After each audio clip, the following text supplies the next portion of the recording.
बताना चाहूँगा जो कोविड के केस हैं पूरे देश के अंदर थोड़े थोड़े करके बढ़ रहे हैं, क्योंकि ये जो मौसम है ये मौसम ऐसा है कि ये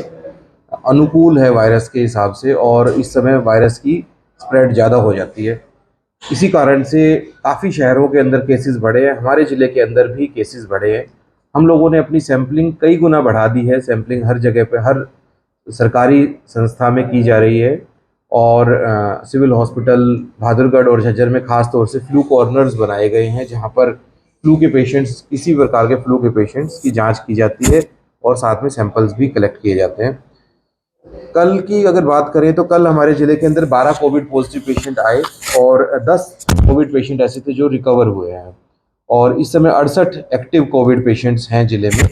होम आइसोलेशन टीम के माध्यम से ज़्यादातर पेशेंट्स जो कोविड पॉजिटिव हैं उन्हें घर पर ही आइसोलेट किया जाता है। अगर किसी कारण से ऐसा रहता है कि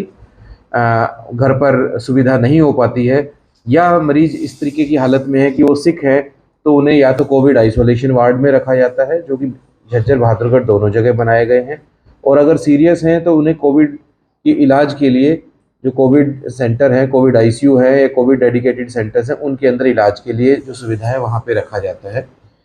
मैं साथ में ये जरूर कहना चाहूँगा, कोविड से बचने के लिए सबसे ज़रूरी चीज़ जो है वो है कोविड अप्रोप्रिएट बिहेवियर। अगर हम ध्यान रखते हैं कि इस मौसम में, खास तौर से अप्रैल और मई के मौसम के अंदर ये केसेस बढ़ रहे हैं या बढ़ने वाले हैं, उस दौरान हम सामाजिक दूरी बना के रखें, भीड़ भाड़ वाले स्थानों में कम जाएं,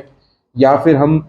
जब जाएं भी, मजबूरी भी है तो उस दौरान मास्क का प्रयोग करें, थोड़ी दूरी से खड़े हों, और जब घर वापस आते हैं तो वापस आने पर सबसे पहले हाथ धो लें, कपड़े बदल लें, नहा लें, और तभी घर में कोई वल्नरेबल व्यक्ति है, कोई बुजुर्ग है या कोई और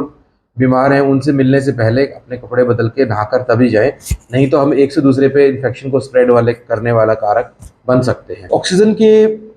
हमारे यहाँ पर जिले के अंदर 2 बड़े प्लांट लगे हुए हैं, जिसके अंदर 500 लीटर्स प्रति मिनट की कैपेसिटी वाला प्लांट जो है वो झज्जर सिविल हॉस्पिटल में है, और 1000 लीटर प्रति मिनट की कैपेसिटी वाला प्लांट जो है वो बहादुरगढ़ सिविल हॉस्पिटल में है। दोनों सुचारू रूप से उसमें हैं, चलती हालत में हैं अभी।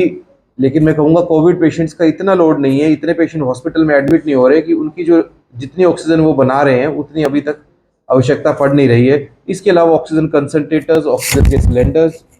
प्रचुर मात्रा में हमारे पास उपलब्ध है। ऐसा नहीं कि कोई ऑक्सीजन की कमी होगी, और फिर भी हम ये नहीं कि ऑक्सीजन उपलब्ध है तो हम सोचें कोई बात नहीं, बीमारी हो जाते हैं। जागरूक रहना फिर भी आवश्यक है, जितना हम बच पाए उतना ही अच्छा है। देखिए, वैक्सीन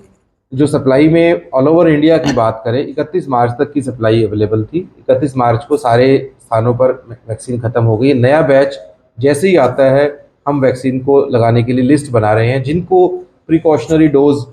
31 मार्च के बाद में ड्यू हो रही है उनको हम तुरंत लगाएंगे, और उस 31 मार्च तक तो हम लगातार लगाते ही रहे हैं। अभी पिछले 10-12 दिनों से वैक्सीन की